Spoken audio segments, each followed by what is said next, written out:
The first image I'm going to talk about is by Jules who's New York based. Unfortunately, he's in New York today, so he couldn't be here. But he's an artist who studied a lot in painting, figurative drawing, and sculpture. So fortunately, this is within viewpoint, but it is a hybrid piece. It's a little harder to tell in the two-dimensional image, but it is a mix of sculpture and painting. And he has studied both at the Art Students League in New York City, as well as the School of Visual Arts in New York City. And he's currently got one piece in exhibition at the African American Museum in Dallas. It's currently up. It's been up most of this year.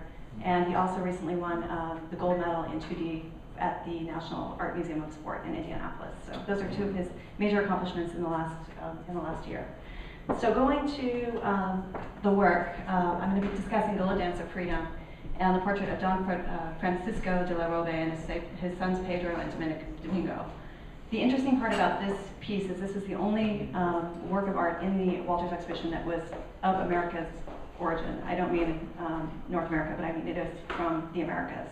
And this will tie in later when I read this, because it is sort of a foreshadowing of what becomes the history after the Renaissance period of the Americas. So this was not, I don't have a specific artist statement from Jules Arthur. He preferred to do it visually. But we've had conversations, so I have curator's notes, which I compiled after talking with him extensively about his piece. So this is my voice, with his consent. Like artists of the Renaissance period, Jules Arthur explores a representational oeuvre in figurative painting rooted in realism, while also paying tribute to historical narrative themes. Gola Dance of Freedom is a fine example. Arthur's honoring the Gullah people of the Low Country region of South Carolina and Georgia, which includes both the coastal plain and the sea islands. The Gullah are African Americans, primarily of West African descent, who developed their own unique and rich cultural heritage preserved through geography, climate, and patterns of importation of enslaved Africans trafficked through Brazil and South Carolina. The Gullah has become a symbol of African American cultural pride.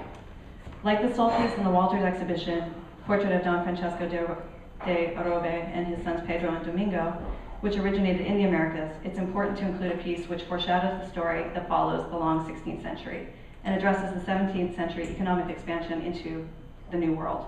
Our history as Americans is intricately intertwined with the next chapter, following the Renaissance period, which includes the development of the plantation system, slavery, and its spread throughout the New World.